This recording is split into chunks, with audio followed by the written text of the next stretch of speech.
Hi everyone, Leah here from EurekaCrystalBeads.com with another fun beading video for you. Before I get started, just a quick reminder to go check out the rest of our channel, and if you like what you see, hit the subscribe button and notification bell and you'll always know when we're posting new content. So today's video is a fun quickie earring that utilizes a really pretty sort of organic swirly technique. I'm calling it a layered wrapped briolette, and we're using Swarovski crystal briolettes that are 13 by 6.5 millimeter, but you can do this technique on many different sizes. What does make it easier though is the fact that these briolettes are the same all the way around. In other words, they're not the type of briolette that's flat on the front and back, so that really helps to make this come together a little bit nicer. So I'm going to show you what we're going to be using here. So as you can see, I have my other briolette here. This one is in cyan, which I think is such a beautiful color actually for all year round. I mean, of course, reds are beautiful in the summer, but I love them for fall and for winter as well. And it's such a rich, rich color. We also obviously have our other half of our ear wire here. These are great. These are silver filled ear wires. So they're a nice alternative to sterling silver, to, you know, straight up sterling silver where it's completely sterling silver. These are silver filled, which means that they are plated in sterling silver, but it is a much thicker plating than normal plating. So these are great because you're not going to have to worry about that silver color wearing off at all. And then lastly, I'm using 26 gauge artistic wire. And what I love about this is tarnish resistant wire. So you'll know that these earrings are going to stay bright and beautiful for a long time to come. Now, another thing I want to mention about this wire is that its hardness, or rather I should say its softness, is the equivalent of a dead soft wire. So if you wanted to use sterling silver wire, you would use a dead soft. This is what this is also like. It's a dead soft wire. And by that I mean if you make a bend, you can see it stays bent. Wire that is harder than this, so half hard wire, will tend to spring back a little bit. You can do this technique with half hard wire, but I don't recommend it because as you start to swirl your wire, if you let go for even just a second, the whole thing starts to spring out and it makes it a little bit tougher to do. So you really want to use a dead soft wire, and that's why I love this 26 gauge artistic wire because it's that dead soft hardness.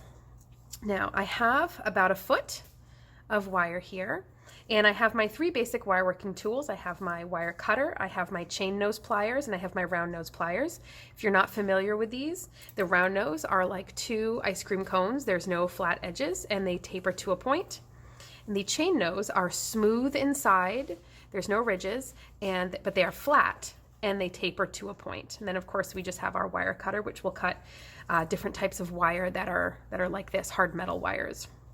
Okay, so to get started, we're gonna do the basics of a simple briolette wrap to start off. Now I'm gonna take my briolette here and I'm gonna thread my wire through the hole at the top.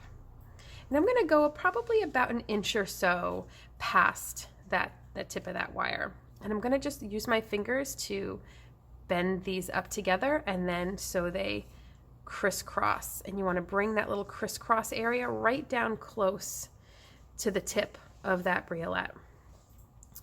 Now, one of the things that's kind of nice about this technique is that the wire wrap we're going to do next, you're not going to see. It's going to end up being covered up. So you don't have to worry too much if you're not the neatest wire wrapper in the world. This is a great earring for you because its sort of claim to fame is the fact that it's sort of very organic and swirly and whirly, and it's not perfect. So we want to do a little wire wrap right here to hold these two wires together. Now, normally, I would of course advise you to grab wires with your flat nose because using round nose pliers can dent your wire, but we really want to get in very, very tiny, in this little tiny area. So you have two choices here. You can use chain nose pliers that are much, much, much tinier, or you can use your round nose pliers as long as you're careful. So I'm going to grab that bit of wire. We're not actually grabbing where they crisscross, but we're grabbing on the side of it, which is on the side of the briolette, as opposed to something like being over here. We're not grabbing right on the crisscross, but right to the right of it. And I don't have to hold down hard. That's the big thing here. So we're using round nose pliers. We don't want to dent our wire. We don't have to press hard. We just need something to get into that little space. So now I'm just going to take my little tail of wire here. I'm I'm just going to wrap it a couple of times. If you're a perfectionist like me, of course you want it to look perfect. It's a pretty nice little wrap there. But again, keep in mind, this is going to be completely covered. So if it's not perfect, don't worry about it. You don't have to cut it apart and redo it. It's going to be covered. We're going to take our cutters here. And we're going to snip that wire, that little tail off as close as we can get it. Now we'll use our chain nose pliers, which have that flat edge. And we're going to go to that little bit of wire that we couldn't quite get snipped off, and we're just going to nudge it down. We just want it to be flat along with the rest of the wraps. So this is what we end up with, okay? All right.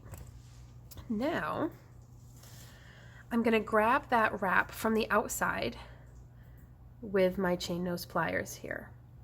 And I'm going to bend my wire out from the top into a 90-degree angle. This is what's going to be the start of our loop. This will be the loop that we make that our ear wire will be attached to. I'm going to take my round nose pliers, grab right at that corner where that 90-degree bend is. I'm going to bring my wire up, and I want to keep going, which means I have to kind of shift my pliers forward a little bit. Keep going around.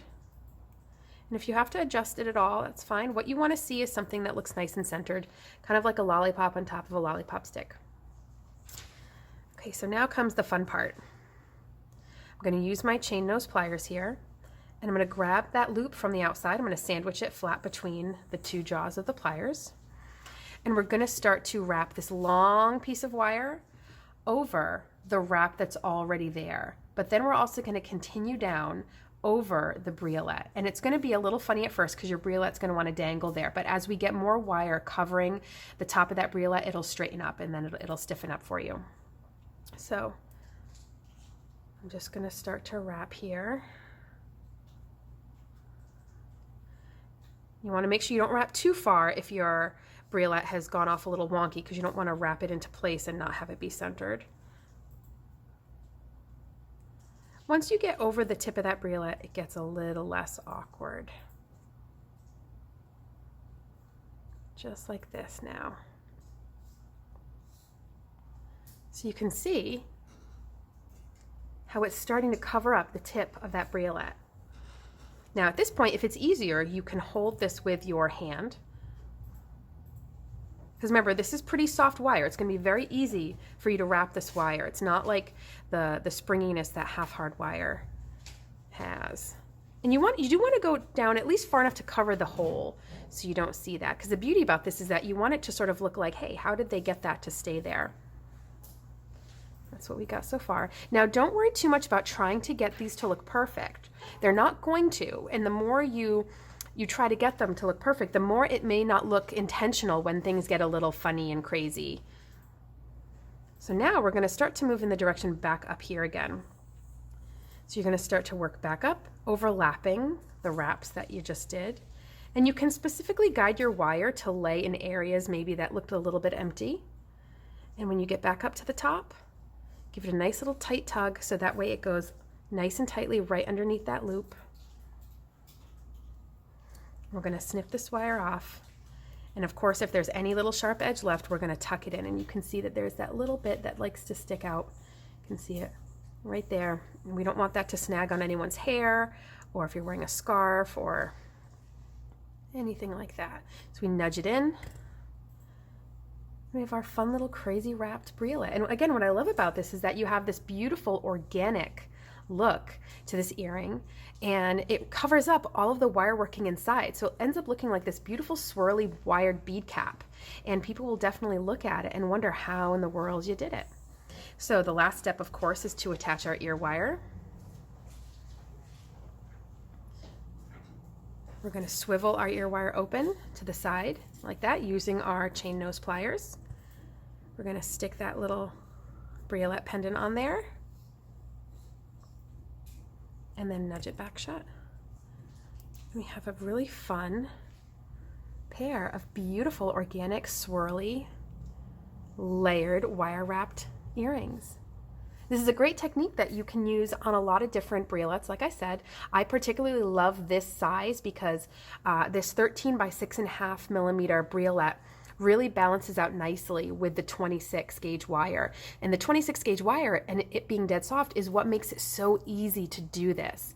So if I were to use a wire that was thinner, like a 28 gauge, or much thicker, like a 24 or 22, it wouldn't look quite as balanced with this particular size briolette. But if you want an earring that's nice and easy to make, that 26 gauge wire does it, and it pairs perfectly with this 13 by 6.5 millimeter Swarovski crystal briolette. All right, folks, that wraps it up. No pun intended. Thanks for watching. Make sure to visit us on over at eurekacrystalbeads.com for all the materials I used in this video. And of course, we will link them to you below as well. And I'll see you next time. Bye.